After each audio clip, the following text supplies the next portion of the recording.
akhirnya pembelajaran itu saya pikir kayaknya memang berkomunikasi ya. Minimal menjadi mau mendengarkan gitu ya, masalah orang gitu ya, atau masalah tim kita itu menjadi hal yang penting, walaupun bisa jadi saya belum bisa memberikan solusi gitu ya, yang jitu untuk mereka gitu ya.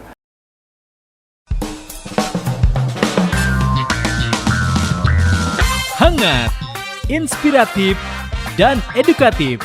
Terkadang lucu dan mengharu biru. Inilah Teras Alku 2, teman inspirasi sahabat Alku 2.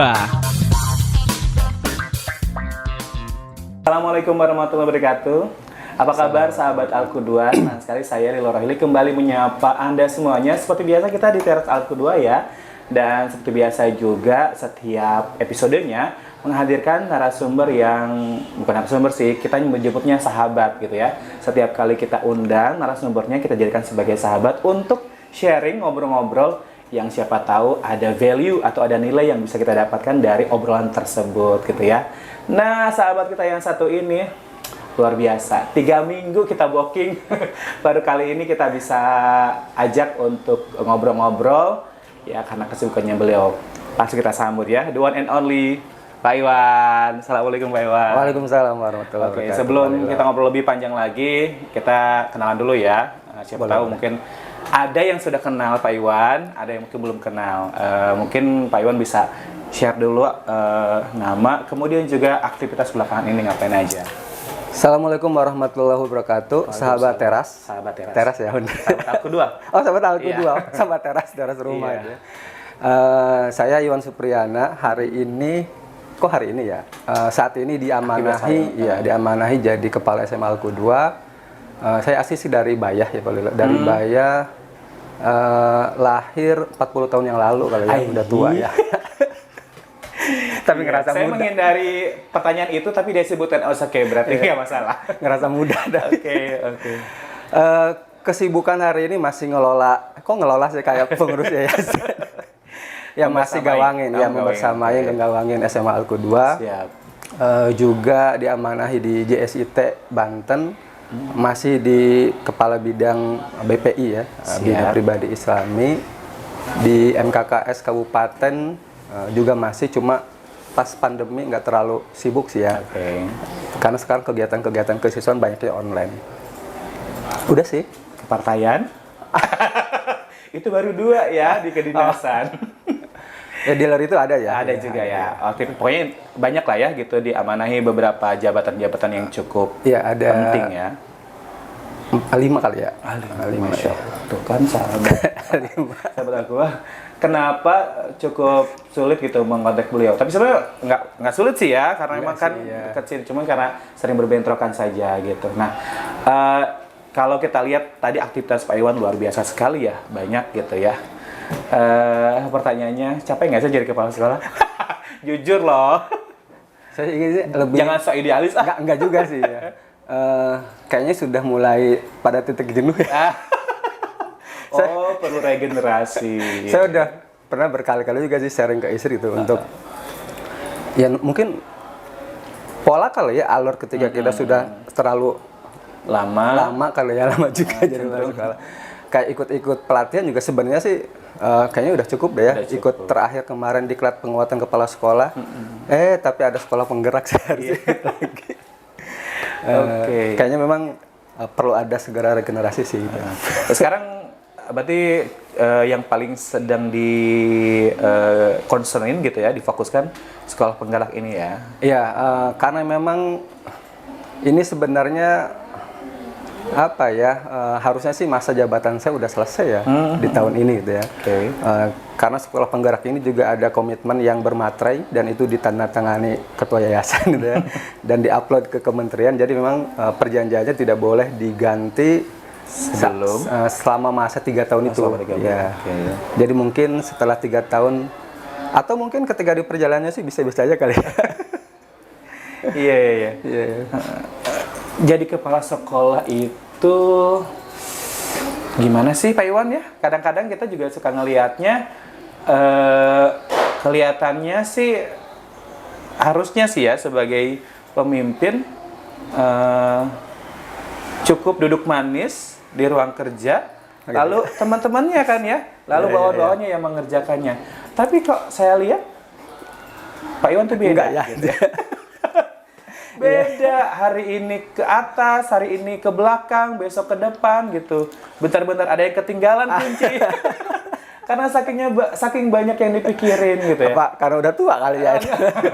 Antara itu juga barangkali ya gitu. Kalau saya sih kayaknya sih banyak yang harus dipikirkan gitu Pak Iwan, sampai hal yang kecil kadang bisa luput gitu. Nah Pak Iwan sendiri gimana tuh coba-coba bagi-bagi waktu antara ya tanggung jawab sebagai kepala sekolah, ya terus juga amanah-amanah yang di luar tadi yang Pak Iwan sebutkan itu gitu. Sejatinya memang mungkin dulu kali ya image kepala sekolah itu seperti itu kali ya. Dulu ya. Kayaknya sih gitu. Atau mungkin masih berlaku kali ya di beberapa tempat. Di beberapa gitu. Nggak tahu sih ya. Nggak tahu juga ya. Gitu. Tapi memang ya idealnya, kesannya memang harus begitu gitu, sih ya. Sebagai seorang pemimpin kan idealnya harus stay di situ aja, mengelola cukup tanda tangan dan sebagainya gitu ya. Atau mungkin memang beda kalau sekolah dengan perusahaan itu gitu, atau gimana? Kalau saya sini lebih ke kayaknya sih lebih ke personal ya. Kalau saya termasuk tipe orang yang saya harus tahu itu.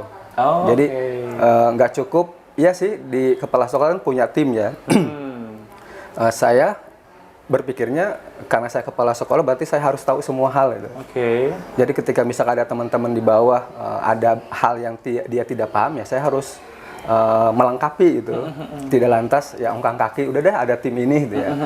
Makanya sejauh ini juga saya selalu sebisa mungkin gitu ya tahulah bisa itu. Pada saat awal-awal jadi kepala sekolah juga saya belajar tuh ngulik gimana caranya bikin laporan bos gitu. Padahal kan ada bendahara ya gitu ya.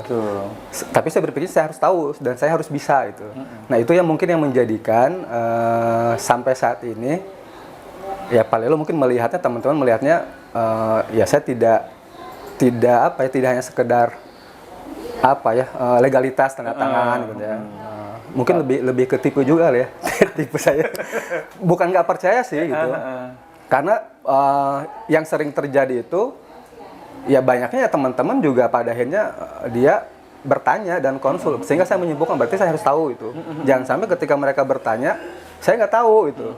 Kan gimana ya, kok kepala sekolah dia nggak tahu itu ya.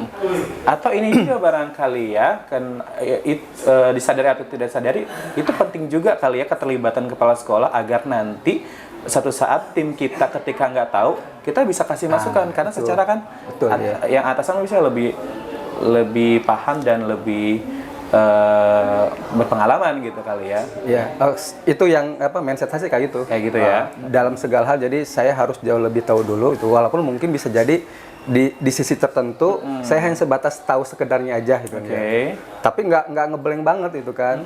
Kan malu kali ketika ada pemeriksaan atau ada orang dinas yang nanya gitu ya. Masa iya sih ya cengok aja gitu ya. Tapi kalau tahu sedikit ya kita bisa ikut nimbrung minimal itu ya. Jadi komunikasinya nyambung gitu. Karena kita punya bahan dari apa yang kita tahu itu gitu. Itu sih. Tapi sejauh mana sih Pak Iwan ikut nimbrung dalam segala kerjaan gitu? Karena kan nggak baik juga kali ya kalau misalnya terlalu ikut campur semuanya, kepala sekolah ikut nimbrung gitu. Ada ininya nggak batasan tersendiri Pak Iwan? Saya dulu itu ini pas masih SMP deh. Dulu itu saya tipikal orang yang sebenarnya sih saya termasuk orang yang segala sesuatu ya harus segera selesai gitu. Jadi pada saat bisa dilakukan hari itu kenapa enggak gitu ya? Misalnya pada saat saya udah meminta nih sudah ada pemetaan tugas gitu ya. Atau mungkin secara langsung pada kasus tertentu saya udah minta tolong nih misalnya diselesaikan ini. Tapi nggak kelar-kelar aja tuh gitu. Udah hitungan hari gitu ya. Nah, saya termasuk orang yang udah deh gitu ya. Saya bisa melakukan itu. Nah, ternyata itu pun nggak baik gitu ya. Sehingga saya khawatirnya evaluasi bukan ini dikira-kira sih itu berdasarkan perjalanan gitu ya. Ternyata akhirnya teman-teman terlalu udah deh nanti juga ada Pak Iwan gitu menggantungkan. Iya, maka saya juga sempat dievaluasi sama istri gitu ya ketika udah biarin aja berikan kepercayaan. Kita sih udah sih sebenarnya memberikan kepercayaan. Tapi karena tadi saya ingin ini harus segera selesai sih gitu. Kok kenapa nggak beres-beres apa yang sulit gitu ya. perasaan kayaknya kalaupun saya mengerjakan bisa itu. Kayak gitu.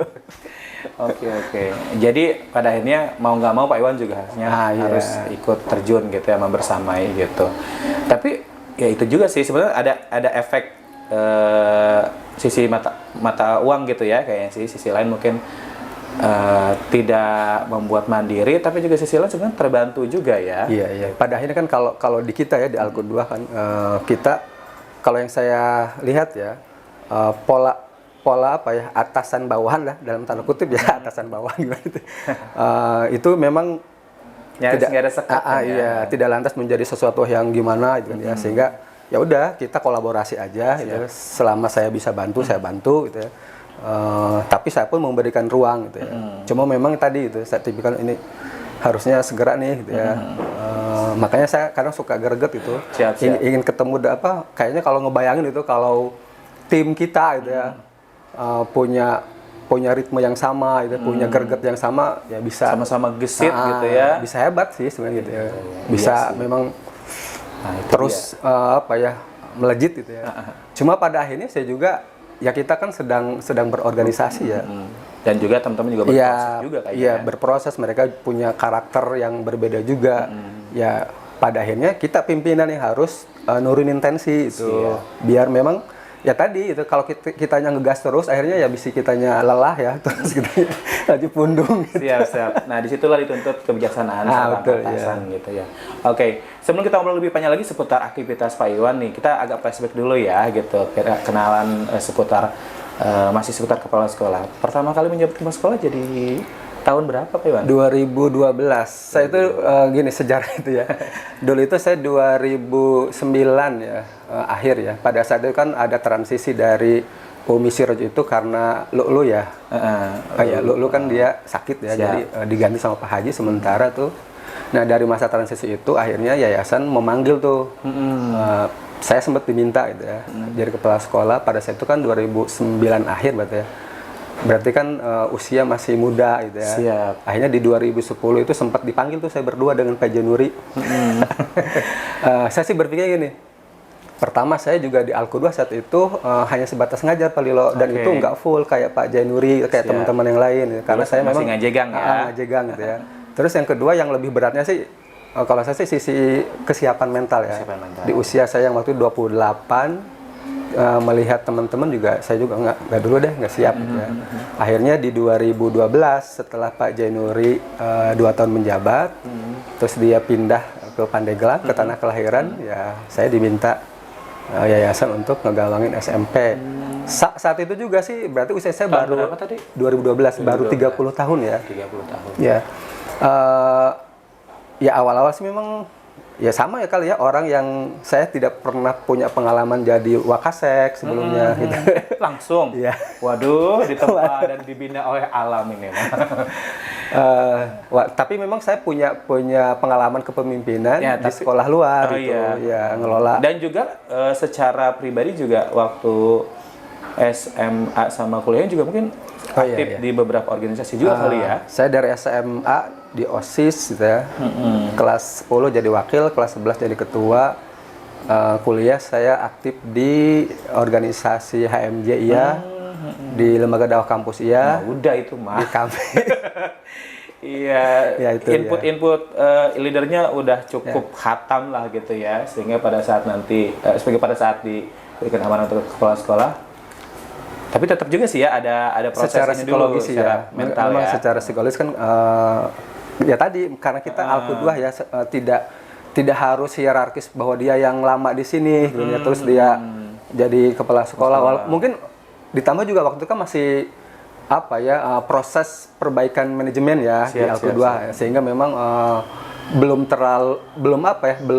settle untuk ini kita punya alur jenjang kepala sekolah seperti ini. Kalau sekarang kan udah lain ceritanya ya, udah beda. Itu harus ada alur yang ditempuh dulu. Saya coba berusaha untuk menyiapkan diri aja sih gitu dengan pengalaman tadi ya, pengalaman kepemimpinan di organisasi. Ya alhamdulillah sih akhirnya bisa gitu ya, bisa menjalani, bisa berkolaborasi dengan teman-teman di SMP yang kalau saya pikir sih kayaknya mereka memang jauh lebih layak ya. Ada beberapa yang jauh lebih layak. Karena memang secara mereka juga menggawangi dari awal gitu, terus full di sini juga. beda dengan saya ya, enggak. Itu dia, ada beberapa teman-teman justru yang sebetulnya harusnya lebih layak gitu ya, tapi justru Pak Iwan yang lebih maju gitu. Tentu itu nggak mudah ya, butuh sebuah effort untuk bisa meyakinkan teman-teman gitu. Nah, hari itu apa yang Pak Iwan lakukan gitu untuk bisa ngasih trust kepada teman-teman nih? Meskipun saya baru, Iya. tapi saya bisa gitu ya kolaborasi dengan teman-teman. Apa yang Pak Iwan? Pertama belajar banyak hal pasti ya. Oke.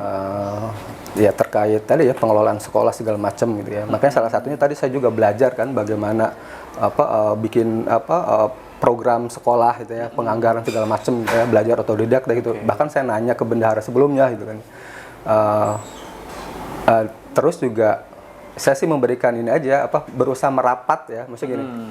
Kan ada orang yang memang dia ya sudah nge-in banget dengan SMP ya dari awal karena memang ikut ya udah orang-orang tersebut memang jadi tim utama gitu ya. Saya jadikan tim inti gitu sehingga sangat membantu. Dan tadi lagi-lagi sih karena memang atmosfer di kita ya yang dibangun adalah rasa memiliki bersama gitu kan ya, tidak ada persaingan seperti pada umumnya sehingga teman-teman juga tidak merasa bahwa sedang dipimpin oleh orang yang usianya lebih muda gitu kan ya, atau itu dalam arti kata itu cukup menunjang ya, ya dalam strategi Pak Iwan untuk bisa memberikan trust kepada teman-teman gitu ya. Iya, sangat-sangat menunjang itu. Bahkan pada saat awal gitu ya, itu saya jadi kepala sekolah, udah gitu tiba-tiba ada pemeriksaan inspektorat yang saya juga kagak ngerti gitu ya.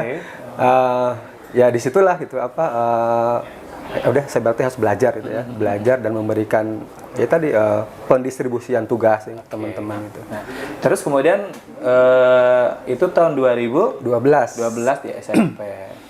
Bisa sampai ke SMA? Itu kodarul Pak Apri saat itu di 2016. Kan memang saya kan pada saat SMA berdiri juga ikut membahas ya. Jadi itu cukup alot sih pada saat siapa yang akan jadi kepala sekolah SMA pengganti Pak Apri itu nih.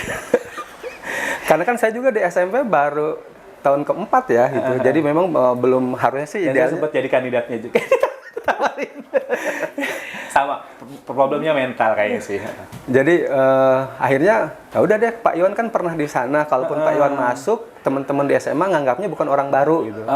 Dan Pak Iwan mungkin bisa cepat beradaptasi gitu ya. Itu salah satu alasan pertimbangannya itu. Ketika beberapa kandidat yang lainnya ditawarkan ya udah, saya masuk ke sana.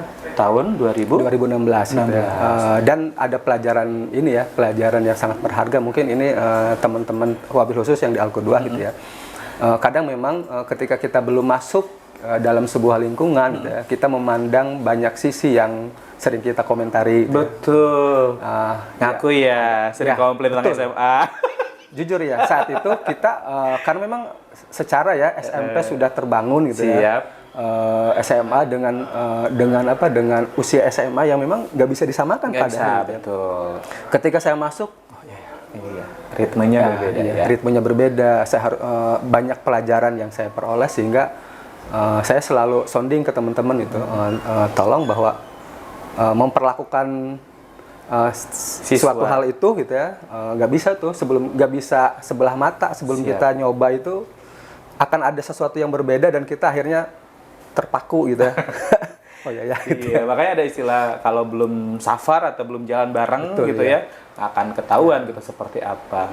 And then masuklah ke SMA Alku2 gitu.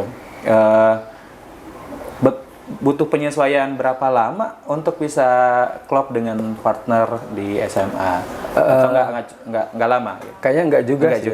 Karena memang sempat bareng-bareng juga gitu.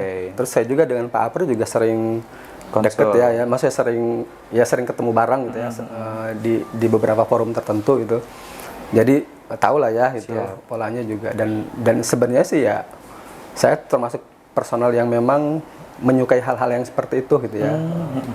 Cuma kan kadang kita kan ketika ditempatkan di suatu tempat, ketika sudah terpola kita agak bisa juga ya mengubah 100% pola itu gitu ya. Akhirnya ya udah, ketika hal-hal yang memang sudah ada di SMA dan bagi saya ini hal yang luar biasa, ngapain harus saya capek-capek ngerubah gitu kan ya.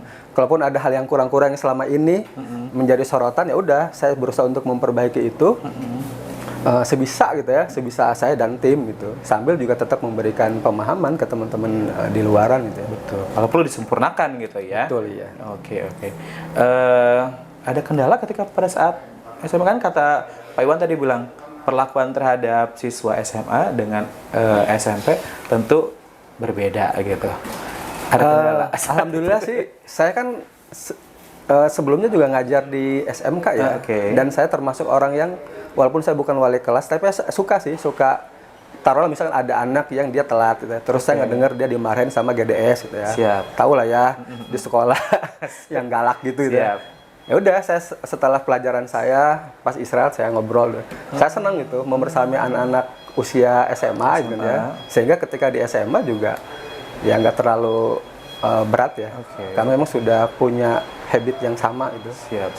Jadi punya pendekatan tersendiri kepada para pemuda gitu. Makanya sahabat Al-Qudwah, ini kalau boleh buka-bukaan ya, Pak Iwan ini udah banyak mencetak generasi pemuda-pemuda yang udah handal. Oke, lewat tangan-tangan dingin beliau banyak lah gitu ya.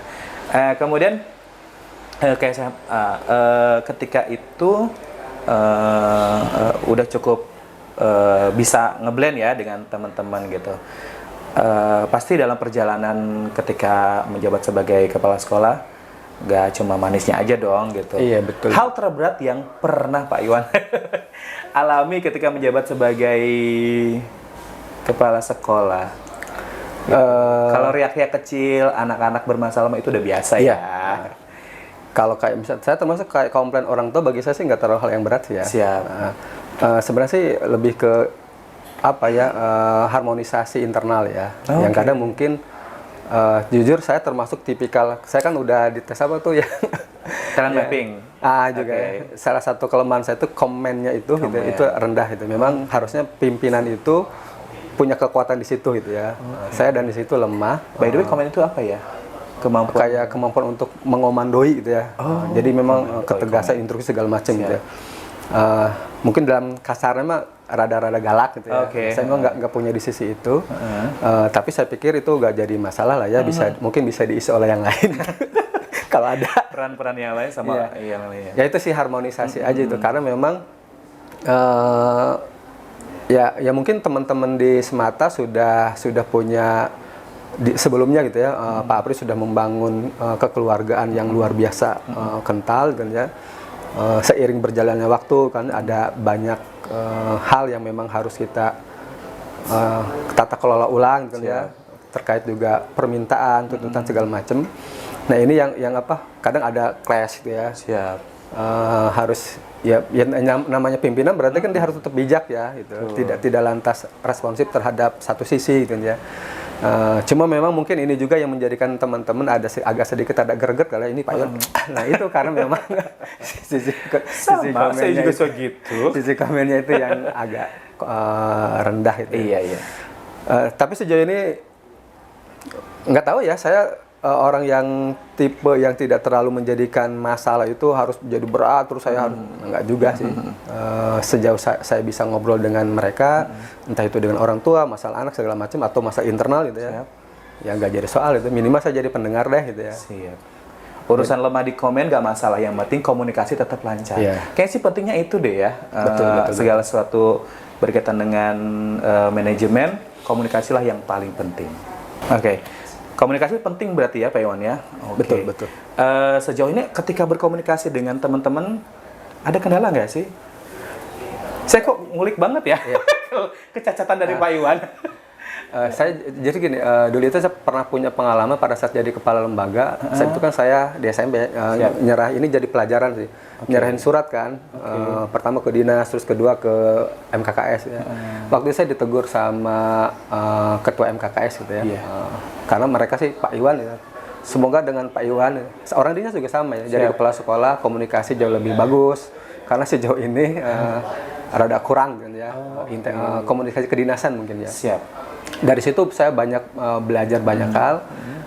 Ya padahal mungkin kita kayak merespon ya, antusias dengan orang yang sedang ngobrol, walaupun sebenarnya kita sedang tidak mood. Ya, atau misalkan obrolannya sih sebenarnya nggak, ya biasa aja sih, nggak terlalu. Tapi bagi orang itu penting. akhirnya pembelajaran itu saya pikir kayaknya memang berkomunikasi ya. Minimal menjadi mendengarkan gitu ya, masalah orang gitu ya, atau masalah tim kita itu menjadi hal yang penting, walaupun bisa jadi saya belum bisa memberikan solusi gitu ya, yang jitu untuk mereka gitu ya. Poin penting banget tuh jadi quote untuk hari ini bahwa sebagai seorang pemimpin, walaupun misalkan hari itu nggak bisa memberikan solusi, at least jadi pendengar setia gitu. Nah, kalau sekarang kita akan ngobrol seputar ini Pak Iwan, aktivitas di luar dari kepala sekolah gitu ya. Yang saya tahu ya, yang saya lihat gitu ya, Pak Iwan itu masih muda katakanlah gitu ya, terus juga gesit gitu ya. Kadang-kadang gitu kita mau ketemu, oh lagi ada di sini, bentar-bentar besoknya ada di sini dan sebagainya. Kadang-kadang malam juga masih berkeliaran sesuatu gitu. Kelihatannya masih Zoom, masih segala macam gitu. Apa sih Pak Iwan kayak gitu tuh? Apa gimana? Ya maksudnya poinnya mau apa gitu Pak Iwan gitu? Saya itu punya moto gini ya, memberikan kebermanfaatan gitu ya. Oke. Ya, karena memang saya tidak kaya gitu ya, tidak bisa memberikan banyak harta gitu ya. Nggak kaya, mobil satu. Iya kayak. Jadi ya udah saya bisa apa gitu ya untuk kebermanfaatan, ya udah saya lakukan. Walaupun memang sebenarnya kalau berbicara jujur sebagai manusia gitu ya, inginnya sih amanah satu gitu ya. Terus ya pulang ke rumah ya udah di rumah aja gitu kan ya, bersama keluarga gitu. Selesai gitu ya. Sabtu Minggu ya udah dengan keluarga gitu ya. Karena saya juga suka diprotes. Iya. Tapi memang pada akhirnya karena saya memaknai hidup adalah memberikan kebermanfaatan gitu ya, maka sebisa yang saya bisa gitu ya. Ketika memang orang mungkin memandang saya mampu di sisi itu, walaupun saya nggak rasa saya nggak juga gitu ya.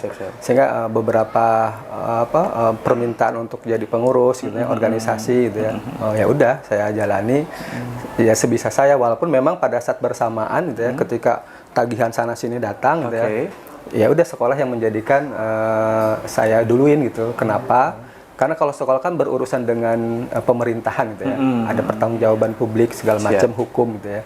Sementara organisasi-organisasi di luar, gitu ya, artinya ketika telat-telat pun gitu ya, mudah-mudahan mereka bisa memaklumi gitu ya. Pada akhirnya saya harus seperti itu gitu. Karena memilih prioritas berarti ya, mana prioritas mana prioritas.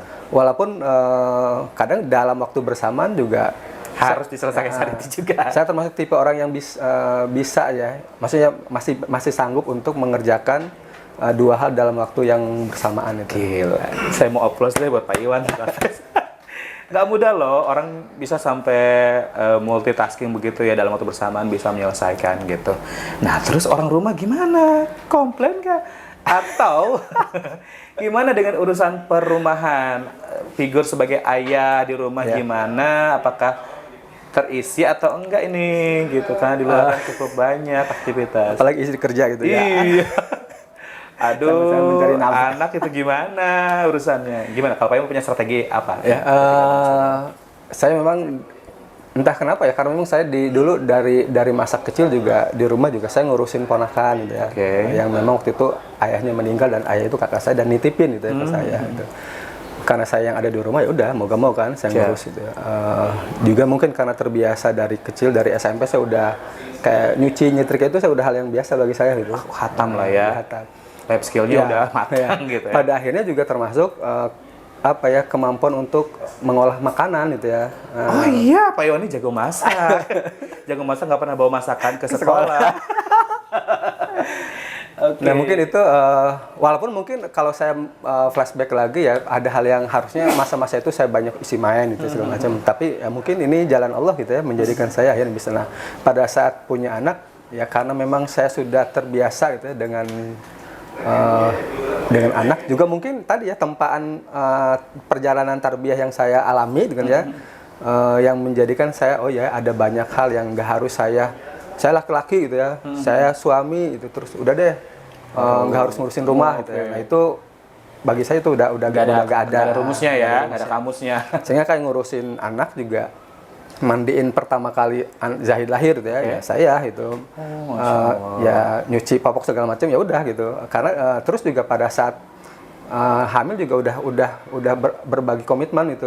Misalkan pada saat nanti malam ya, kalau misalkan dia bangunnya karena kencing, ya udah saya yang harus bangun. Oke. Jadi saya itu nggak pernah tuh merasakan tidur, punya bayi itu tidur dari awal sampai subuh gitu. Harus bangun gitu. Kalau urusannya dia ingin menyusui, berarti istri saya yang bangun, saya yang tidur itu. Jadi itu urusan-urusan perawatan Pak Iwan, urusan nutrisi istri. Gitu. Termasuk juga sekarang ya, udah gede juga urusan kayak pendidikan. Mungkin biasanya karena saya juga di sekolah, sementara istri tidak di jalur pendidikan, mungkin lebih banyak saya yang ngurus gitu ya, PR segala macam. Akhirnya mungkin anak-anak ketika saya nggak ada gitu ya, saya termasuk orang, Mi, ini anak lagi ulangan nih, tolong belajarnya. Selalu saya pantau tuh gitu. Didelegasikan ya ke madrasahnya keluarga. Iya, karena memang sejatinya kan ibu gitu kan ya. Tapi pada saat saya melihat mungkin istri saya punya kekurangan di satu sisi itu, ya saya juga nggak bisa, udah deh nunggu istri bisa, nggak bisa juga kan. Sementara anak harus kebutuhan dia terkait pendidikan harus tetap dimiliki. Akhirnya ya udah saya ambil beberapa peran itu gitu. Balik lagi, jadi akhirnya kelebihan Pak Iwan emang kayak gitu. Nggak bisa dikerjain, saya kerjain sendiri. Iya gitu, betul. Di rumah juga terjadi seperti itu berarti ya. Masya Allah, luar biasa sekali. Perlu diingat ya, sahabat Al-Qudwah, di luar dari segala kesibukan ini, Pak Iwan sebagai kepala sekolah, saya rasain betul gitu ya, betapa beliau itu sangat peduli terhadap teman-temannya gitu ya. Ada beberapa pengakuan teman-teman saya gitu, bahwa lagi capek segala macam disadarin kopi. Gimana nggak enak ya? Lagi sakit COVID dikasih puding agar, luar biasa sekali, itu kan seger banget. Pak Dewa, kasih Pak Iwan ya. Oke. Sama. Terakhir kali ya. Di bulan andai kalau misalkan nanti Pak Iwan sudah tidak lagi katakanlah menjabat di posisi sekarang gitu. Apa yang Pak Iwan akan lakukan? Ada rencana apa? Maksudnya nggak bener jadi kepala sekolah? Misal gitu ya. Ya kan namanya hidup kan. Someday ada di posisi ini, someday ada di posisi B. Karena di awal juga posisi itu tidak diminta gitu ya. Dan saya sih sebenarnya kalau boleh jujur lebih menikmati jadi guru gitu ya. Walaupun mungkin guru harus diribetkan dengan administrasi. Tapi bagi saya kayaknya lebih seru. Makanya kalau ada guru yang ini saya senang aja ngegantiin ngajar gitu ya. Walaupun saya harus belajar lagi, tapi nggak apa-apa itu. Mungkin ngapain sih ngerapotin ya? Ya mungkin saya bisa jadi guru lagi gitu ya. Kalaupun misalkan ada hal lain yang bisa dan saya diminta untuk mengisi itu, selagi saya bisa gitu ya. Ya bismillah saya jalani gitu ya. Bisa jadi guru biasa, atau mungkin wirausahawan, atau mungkin ketua yayasan, bisa jadi. Kita doakan ya, sahabat Al-Qudah ya. Oke, Pak Iwan, sebelum kita akhiri, saya punya beberapa games nih. Games seru ya. Enggak sih, games maksa tepatnya ya gitu ya. Ini kan karena Pak Iwan tuh aktifnya cukup banyak, di rumah iya gitu ya, kemudian di sekolah iya gitu. Pengen ngecek aja sejauh mana Pak Iwan paham di sekolah dan juga paham di rumah. Ya, siap ya. Tinggal jawab aja, nih beberapa kuis aja. Ulang tahun pernikahan Pak Iwan? 7 Mei. 7 Mei. Iya, tanggal 7 Mei ya. Ya, 2007. 2007 ya. Saya punya bocoran ya. Dengan sumber tahun yang fakta. 7 Mei 2007. 2007. Berapa jumlah siswa kelas 11 sekarang? Kelas 11. 11 ya. Saya wali kelasnya. Jadi saya tahu. Siswa kelas 11 sekarang itu ada 32. Mendekati lah ya. 33. Oh iya, ada yang baru lagi satu ya, saya lupa. Siap. Nama lengkap guru olahraga? Tri Fahmi Fauzi. Bener tahu. SPD. Gila. Lengkap loh. Makanan favorit istri? Dia semua suka ya? Iya bener. Apa aja suka. Nama lengkap AA sama adik? Zahid Al-Muhasibi, Zalfan Al-Munzir. Kayaknya khatam nih kalau urusan kayak gitu. Kalau ini nih. ATP. Kurikulum Merdeka. Alur tujuan pembelajaran. Alur? Tujuan pembelajaran. Oh iya sih. Oh benar ya. Alur tujuan pembelajaran ya. Jadi tahapan-tahapan. CPTP, ATP Oh, iya gitu. benar ya. Gampang. Gampang itu. Oke. Sebutkan Tridharma Alku-2. Tarbiyah, dakwah, hikmah. Oke. Kalau ada siswa yang datang ke saya, kemudian komplain tentang guru, maka saya akan Mendengarkan. Nah, terus ngajak ngobrol. ngajak guru. Komplain tentang guru nih. Tentang guru kan? Maksudnya dia mendengarkan dulu komplain karena udah kejadian berkali-kali kalau saya. Pertama saya dengerin dulu. Ya, terus masalahnya siapa Terus, yang salah ditabayun dulu ya. ya nanti juga saya kasih challenge ke dia juga. Oh gitu. Yang jadi kendala dia bisa nggak dia solusikan itu. Oh. Selain saya juga nanti ngobrol dengan Gurunya. Oke. Good. Ini udah. Oke. Terakhir. Nyanyiin sepenggal Mars Mata. Sebentar. Aduh, mikir-mikir dulu. Langkah semua. Langkah semangat. Ya, dikasih kode. Saya lupa tadi ini aja. Rapnya apa sih? Saya juga lupa. Derap. Berderap, langkah pelajar semata, hancurkan pezalim di bumi. Lulus, terus satu lagi. Detak berdetak jantung musuh Allah, takut lihat semata berani. Luar biasa sekali. Aduh, Menegakkan itu ya. Udah ya. Iya, sahabat Al-Quran, demikian obrol-obrol dan juga bincang-bincang kita dengan Pak Iwan. Ternyata bisa kita lihat ya sejauh mana beliau begitu mengetahui hal-hal yang kecil di sekolah maupun juga di rumah. Nomor handphone istri. Aduh, Tahu nggak? Ada ya? tanya ke saya. Lupa. Tanggal lahir istri. Asli, tanggal lahir istri tahu 30 Agustus. Ya. Saya paling lomba Pak Iwan, paling lomba angka-angka gitu. Gitu. Makanya kenapa saya dijodohkan dengan guru matematika. Oh gitu ya. Oh. Bisa. Pak Dewa, makasih Pak Iwan ya sudah mampir ke teras Alku 2. Sama-sama.